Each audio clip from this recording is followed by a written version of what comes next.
Introduction to judicial separation. A decree for judicial separation एक legal remedy, कानूनी उपाय है जो एक मैरिड पर्सन के लिए उपलब्ध है जब उनके स्पाउस ने उन्हें क्रूएल्टी का अधीन किया है, उन्हें डेजर्टेड किया है या एक्ट में निर्दिष्ट किसी अन्य एक्ट को किया है। यह मैरिज को डिसोल्व नहीं करता है, लेकिन पार्टीज को एक साथ रहने से रेस्पाइट, राहत की एक अवधि प्रदान करता है। हिंदू मैरिज एक्ट 1955 की सेक्शन 10 के तहत किसी भी मैरिज का कोई भी पार्टी एक्ट की सेक्शन 13(1) में निर्दिष्ट किसी भी ग्राउंड पर जुडिशियल सेपरेशन के लिए एक पिटिशन प्रस्तुत कर सकता है। जुडिशियल सेपरेशन का मुख्य उद्देश्य पार्टीज को डिवोर्स की फाइनलिटी के बिना रेकॉन्सिलिएशन, मिलाप का अवसर देना है। यदि पार्टीज डिक्री के बाद रिकंसाइल करते हैं तो वे इसे रिसिंड, रद्द कराने के लिए आवेदन कर सकते हैं। Grounds for judicial separation under section 13(1) of the HMA। Judicial separation का डिक्री प्राप्त करने के लिए ग्राउंड्स फॉल्ट बेसिस पर डिवोर्स का डिक्री प्राप्त करने के लिए ग्राउंड्स के समान है। इन्हें एक्ट की सेक्शन 13(1) में सूचीबद्ध किया गया है। यदि कोर्ट को यह संतुष्ट हो जाता है कि आरोप सत्य है और डिक्री से इनकार करने का कोई लीगल ग्राउंड नहीं है, तो वह जुडिशियल सेपरेशन का डिक्री पास करेगी। ग्राउंड्स निम्नलिखित हैं, जिन्हें लैंडमार्क केस लॉ के साथ स्पष्ट किया गया है। अडल्ट्री। द ग्राउंड, रिस्पोंडेंट ने मैरिज के सोलेमनाइजेशन के बाद पिटिशनर के अलावा किसी भी व्यक्ति के साथ वॉलंटरी सेक्सुअल इंटरकोर्स किया है। एक्सप्लेनेशन, अडल्ट्री मैरिज के संदर्भ में एक सिविल ऑफेंस है। पिटिशनर को यह सिद्ध करना होगा कि रिस्पोंडेंट ने मैरिज के बाहर एक वॉलंटरी फिजिकल रिलेशनशिप में संलग्न था। प्रूफ का स्टैंडर्ड उच्च है, जिसके लिए स्पष्ट और आश्वस्त प्रमाण की आवश्यकता होती है, क्योंकि आरोप गंभीर है।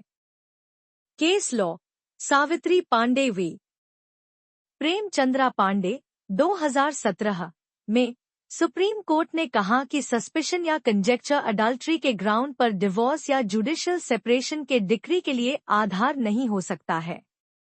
पिटिशनर को यह स्थापित करने के लिए डायरेक्ट या सर्कमस्टेंशियल एविडेंस प्रस्तुत करना होगा कि रिस्पोंडेंट किसी अन्य व्यक्ति के साथ सेक्सुअल इंटरकोर्स किया है। मियर एसोसिएशन या फ्रेंडशिप अडल्ट्री नहीं माना जाता है। क्रूएल्टी। द ग्राउंड, रिस्पोंडेंट ने मैरिज के सोलेमनाइजेशन के बाद पिटिशनर के साथ क्रूएल्टी का व्यवहार किया है।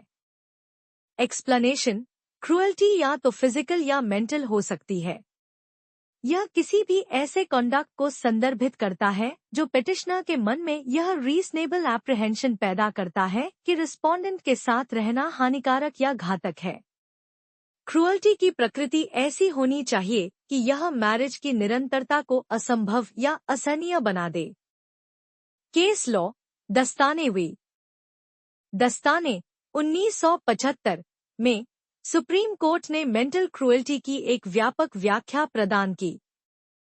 कोर्ट ने कहा कि क्रूएल्टी का आकलन पिटिशनर के दृष्टिकोण से किया जाना चाहिए, न कि एक सार या ऑब्जेक्टिव दृष्टिकोण से।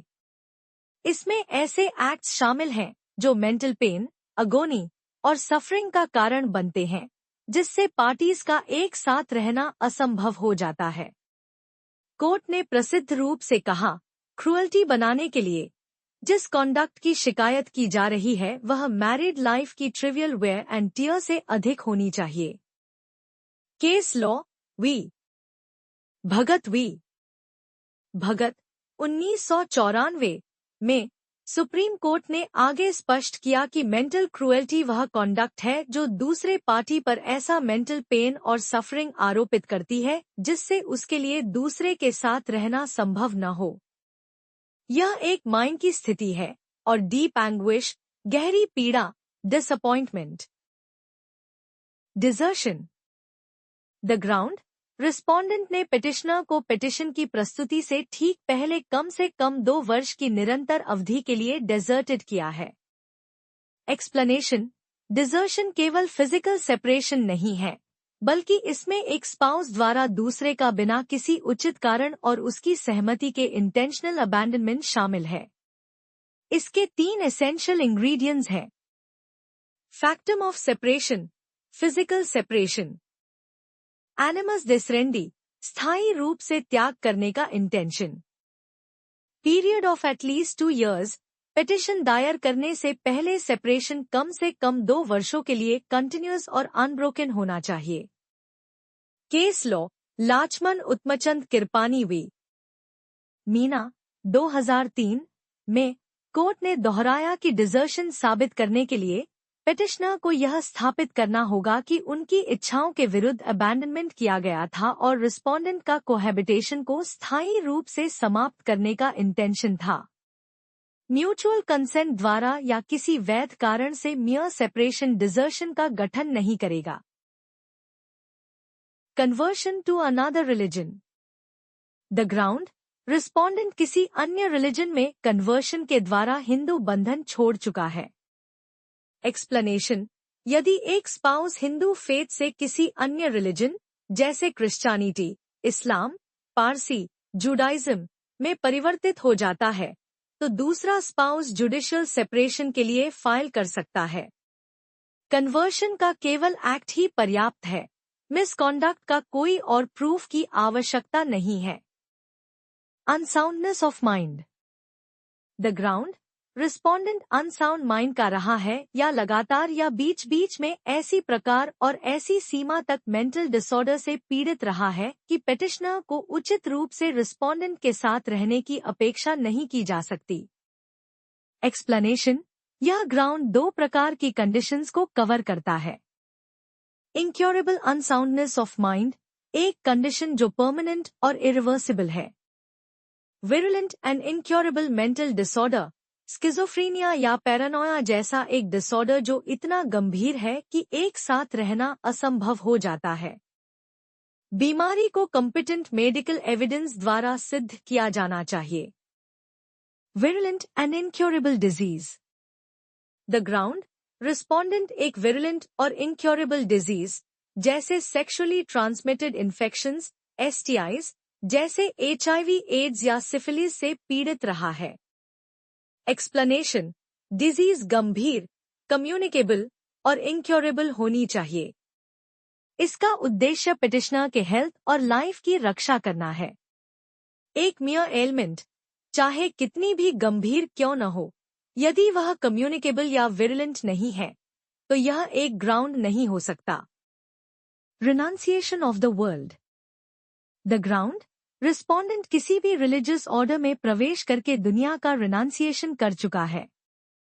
एक्सप्लेनेशन, यदि एक स्पाउस वर्ल्डली लाइफ छोड़ देता है और एक सन्यासी, साधु बन जाता है या किसी भी रिलीजियस ऑर्डर में शामिल हो जाता है तो इसका मतलब है मैरिटल और सोसाइटल ड्यूटीज का पूर्ण अबैंडनमेंट। यह एक्ट स्वयं दूसरे स्पाउस के लिए जुडिशियल सेपरेशन मांगने का एक वैलिड ग्राउंड है। Presumption of death.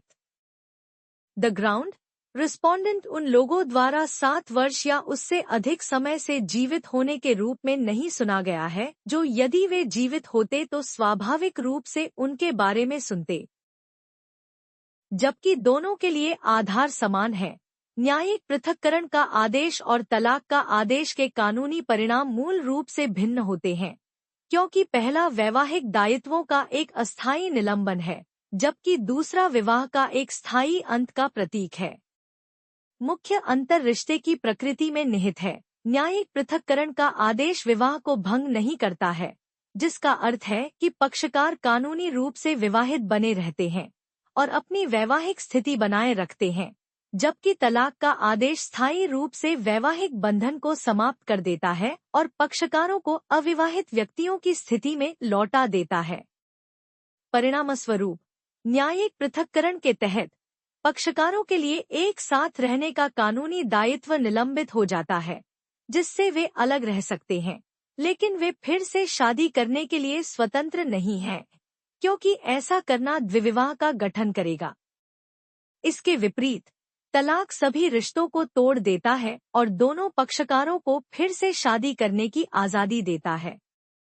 यह अंतर विरासत जैसे कानूनी अधिकारों को भी प्रभावित करता है। न्यायिक पृथक्करण के तहत पक्षकार एक दूसरे से विरासत में पाने का अधिकार बनाए रखते हैं, जो अधिकार तलाक के अंतिम आदेश के साथ समाप्त हो जाता है। इसके अलावा न्यायिक पृथक्करण एक समझौते योग्य आदेश है, जिसे एक शांति अवधि प्रदान करने के लिए डिजाइन किया गया है। कंक्लूजन। दिए गए अनुसार हिंदू मैरिज एक्ट 1955 के तहत जुडिशियल सेपरेशन का एक डिक्री एक रिमीडियल मेजर, उपचारात्मक उपाय है जो स्पाउसेस को डिवोर्स के समान फॉल्ट ग्राउंड्स के आधार पर अलग रहने की अनुमति देता है, लेकिन उनके मैरिज को डिसोल्व नहीं करता।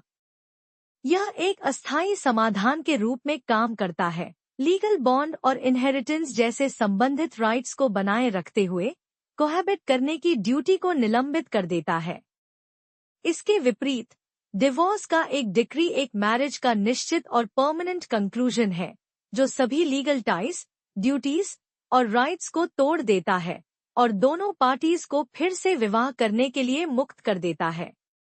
इन दोनों में से चुनाव इस बात पर निर्भर करता है कि पेटिशनर रेकॉन्सिलिएशन के अवसर के साथ एक अस्थायी रिप्राइव, राहत चाहता है या मैरिटल रिलेशनशिप की एक परमानेंट टर्मिनेशन, स्थायी समाप्ति चाहता है।